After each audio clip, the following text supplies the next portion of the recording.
여기 많은 죽음들이 누워 있습니다. 사람은 태어나면 언젠가는 순서의 차이는 있겠지만 분명히 죽는다는 것을 알고 있습니다. 극단적인 사례를 보여주는 것이 대통령들의 무덤인 듯한데, 그래서 현충원과 통일동산에 있는 노태우 대통령의 무덤을 찾아보면서 이런저런 생각을 해봤습니다. 현충원 이승만 대통령 묘소입니다. 그때는 제가 태어나지 않았을 때이니까 별 기억은 없습니다만은, 야인시대 김두한 이정재 그 드라마를 보면서 당시를 좀 알았던 듯합니다. 이승만 초대 대통령, 6.25 전쟁, 이런 기억들, 말씀드렸다시피 당시에 주먹들 공부를 좀 더 했어야 했나 봅니다. 별다른 기억이 없으니 말입니다. 여기는 박정희 대통령 묘소이고요. 박정희 대통령은 건대화, 새마을운동, 쿠데타, 민주인사구속, 나중에 부하에게 총살, 그렇지만 지금 여론조사에서는 국가 지도자 1위라고 하죠. 전두환 묘소는 갈 곳이 없어서 지금 연희동에 있다고 하는데, 사실은 다 아시죠? 아우, 사후에 그러네요. 노태우 통일동산 묘소이고요. 노소영 씨가 다녀갔는지 저기 꽃바구니가 있더라고요. 노재현이 많이 사과를 했죠. 광주. 아무튼 자기 권력을 위해 국민에게 총을 겨눈다는 것은 있을 수가 없죠. 김영삼 대통령 묘소 흑석동 현충원, 민주화, 금융거래 실명제 등이 생각납니다. IMF가 터져서 마지막에 이분도 고생 많이 했었죠.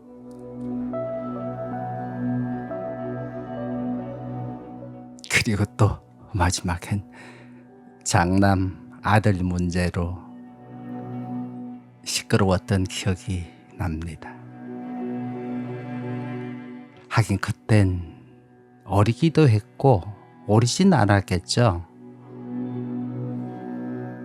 정치에 별 관심이 없어서인지 먹고 살기 바빠서 별다른 기억이 없습니다. 김대중 대통령 시절부터 어렴풋이 몇 가지 기억이 나는데, 김영삼 대통령까지는 별 기억이 없습니다.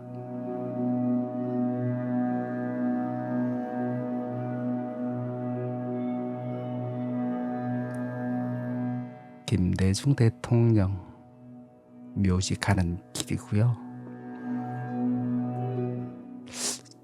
참 저는 이분을 높게 보는 이유가 다른 것은 모르겠습니다만은 자기를 죽이려고 했던 박정희, 전두환, 노태우를 용서했다는 것이 정말 보통 사람은 상상할 수도 없죠. 근래 어떤 자는 열등감과 자격지심으로 복수에 혈안이 되어 있는데 그것과 비교하면 거의 성인의 수준이죠. 노무현 대통령 김해 봉하 마을은 가보지 못했습니다마는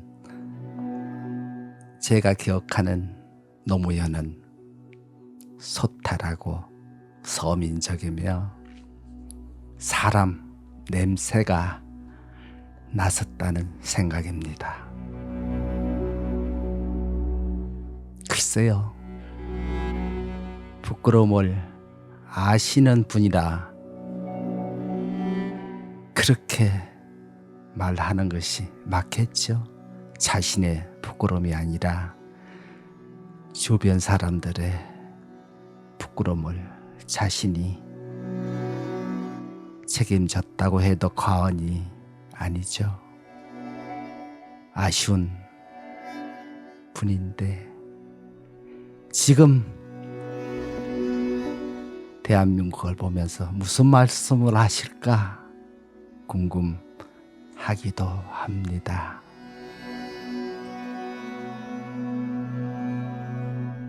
이분들은 생존에 계시기 때문에 별 할 말은 없습니다마는 이명박, 박근혜 모두 감옥에 다녀왔죠. 사면을 받아서 지금 나와 있는데 아마도 사면이 없었더라면 평생 감옥에 살아야 할 정도의 죄를 지었다고 하는데 저는 잘 모르겠습니다. 문재인 역시 여러 가지 고발이 되어 있다고 하는데 아직 조사가 끝나지 않은 듯합니다. 윤석열 지금 감옥에 있죠. 얼마나 오래 살는지 어떻게 될는지 모르겠습니다. 내란 하는데 저는 그 비상계엄이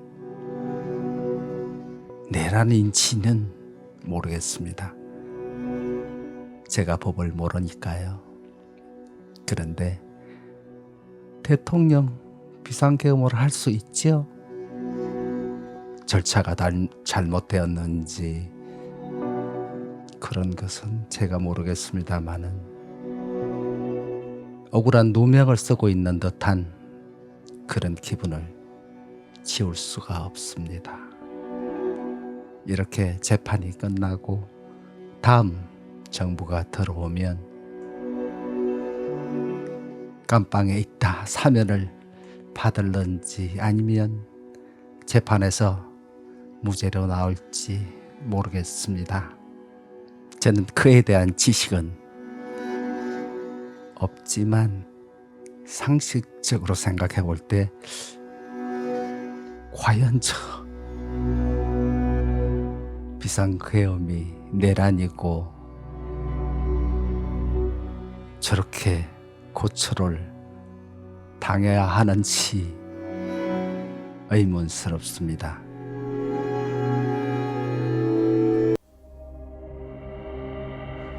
현직인 이재명입니다. 잘해주길 바라지만 2, 3개월 동안 하는 처신을 보면 기대하기가 힘이 들 것 같습니다.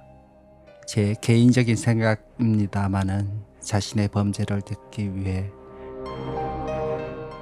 검찰을 해체하고 대법원장을 욕보이고 어떤 판사를 조리돌림하는 그런 모습, 또 음해도 했죠. 어떤 술자리에서 무엇을 했다고 그런 기억이 나는데 이 나치당 같은 여당의 모습을 보면서 정말 기대하기가 힘이 들겠다 하는 생각이 들었습니다. 검찰을 해체해서 무엇을 얻으려고 그러는지, 우리 민생과 우리 국민들과 무슨 상관이 있는지 자신들의 범죄를 숨기려는 의도가 분명해 보입니다. 이재명, 국민과 나라를 위하기보다는 자신의 우상을 위해서 나라의 정보센터가 다 불타고 말았는데, 거기 가서 히히덕거리는 그 모습, 국민들은 아예 실색할 수밖에 없는 모습이었습니다. 그리고 또 김현일은 여자가 뭘 하는 여자인지 모르겠습니다만은 국회에 나오기 싫어서, 내보내기 싫어서인지 모르겠습니다. 자리를 옮기고, 그것이 이재명의 지시나 허락 없이 가능하지는 않을 듯한데 어떻게 그렇게 행동을 하는지 그저 국민된 한 사람으로 한숨만 나옵니다. 얼마나 오래 그 권력이 유지되고, 길어봐야 5년인데 그 이후에는 어떻게 할 생각인지 제가 생각해봐도 갑갑합니다. 영구 집권을 위해 노력할는지, 아니면 다음 정권을 자기가 믿는 사람을 대통령으로 뽑아서 자기가 사면 받으려는지, 범죄 자체를 모두 자신의 재임 기간 중에 없애려는지, 없애도 다음 정권이 또 끄집어낼 수 있을 텐데 그것은 좀 불가능한 듯하죠. 영구 집권이나 하면 모를까 독재를 해서요. 히틀러와 무솔리니, 차우세스코, 또 스탈린, 그들은 모두 자신이 역사를 바꿀 수 있다고 믿었겠지만 역사는 그들을 영웅으로 남기지 않았습니다. 오히려 국민 위에 군림하고 권력을 사유한 지도자들의 말로가 얼마나 비참했는지 증명하고 있습니다. 독일의 히틀러는 전쟁으로 수천만 명의 생명을 앗아가고 마지막 순간 지하실 벙커에서 스스로 생명을 끊었습니다. 이탈리아의 무솔리니는 거리에서 비참한 모습으로 매달렸고, 루마니아의 차우세스쿠는 국민의 분노 속에서 총살로 생을 마쳤습니다. 스탈린과 저쪽, 북쪽, 김일성 일가, 김일성, 김정일 권력을 세습하며 절대 권력을 꿈꿨지만 그들의 시신은 내장이 꺼내지고 박제되어 지금도 검수산 궁전인가 하는데 사람의 조롱거리의 대상으로 남아 있습니다.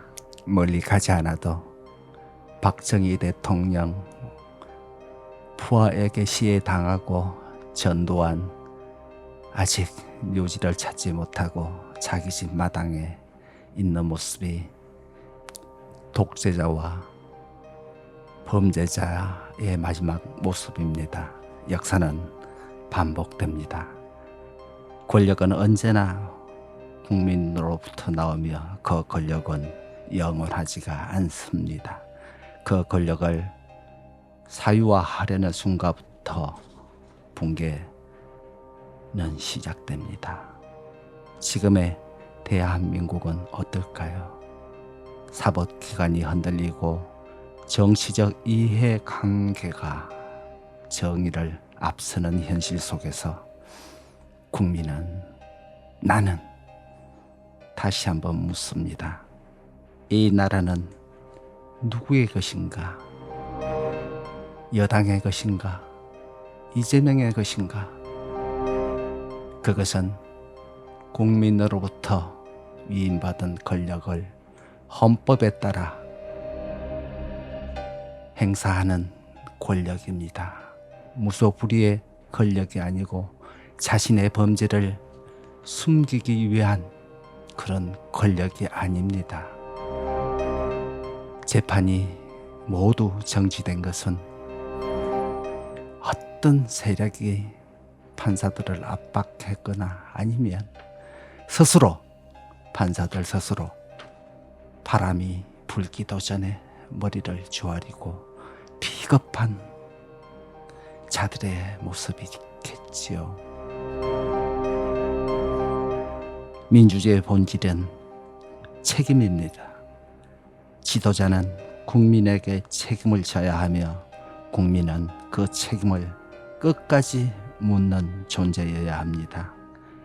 권력은 잠시지만 역사는 영원합니다. 그 어떤 권력도 진실과 정의 앞에서는 자유로울 수가 없습니다. 역사는 늘 말합니다. 국민 위에 권력은 없다. 그리고 그 말들은 지금도 이 땅의 권력자들,